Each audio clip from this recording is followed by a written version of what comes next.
Parágrafo 7. A queda. Deus é infinitamente bom e todas as suas obras são boas.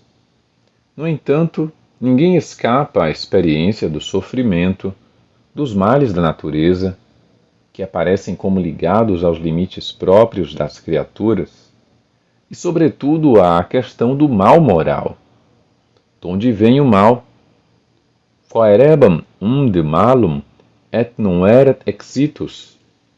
Procurava a origem do mal e não encontrava a solução, diz Santo Agostinho. A sua própria busca dolorosa só encontrará saída na conversão ao Deus vivo.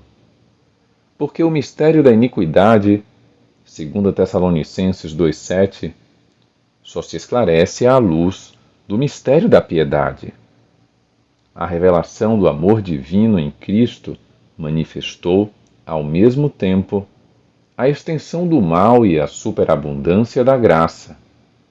Devemos, portanto, abordar a questão da origem do mal, fixando o olhar da nossa fé naquele que é o seu único vencedor.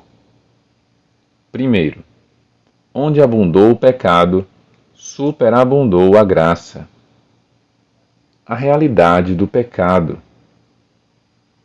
O pecado está presente na história do homem. Seria vão tentar ignorá-lo ou dar outros nomes a esta obscura realidade. Para tentar compreender o que é o pecado, temos primeiro de reconhecer o laço profundo que une o homem a Deus, porque, fora desta relação, o mal do pecado não é desmascarado na sua verdadeira identidade de recusa e oposição a Deus, embora continue a pesar na vida do homem e na história. A realidade do pecado e, do modo particular, a do pecado das origens, só se esclarece à luz da revelação divina.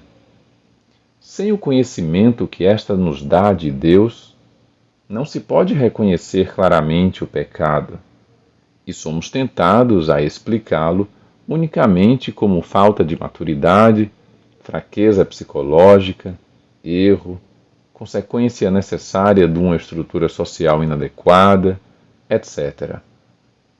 Só no conhecimento do desígnio de Deus sobre o homem é que se compreende que o pecado é um abuso da liberdade que Deus dá às pessoas criadas para que possam amá-lo e amarem-se mutuamente.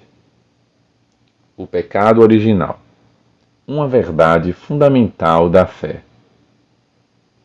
Com o progresso da revelação, vai se esclarecendo também a realidade do pecado. Embora o povo de Deus do Antigo Testamento tenha abordado a dor da condição humana à luz da história da queda narrada no Gênesis, não podia atingir o significado último dessa história, o qual só se manifesta à luz da morte e ressurreição de Jesus Cristo. É preciso conhecer Cristo como fonte da graça, para reconhecer Adão como fonte do pecado. Foi o Espírito Paráclito, enviado por Cristo ressuscitado, que veio confundir o mundo em matéria de pecado, João 16:8, revelando aquele que é o seu Redentor.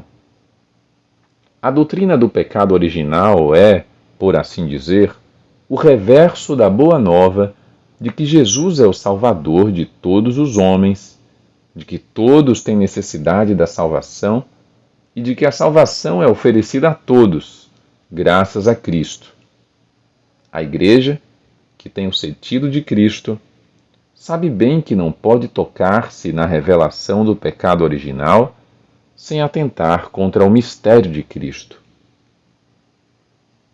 Para ler a narrativa da queda. A narrativa da queda, Gênesis 3, utiliza uma linguagem feita de imagens, mas afirma um acontecimento primordial. um fato que teve lugar no princípio da história do homem. A revelação dá-nos uma certeza de fé, de que toda a história humana está marcada pela falta original, livremente cometida pelos nossos primeiros pais.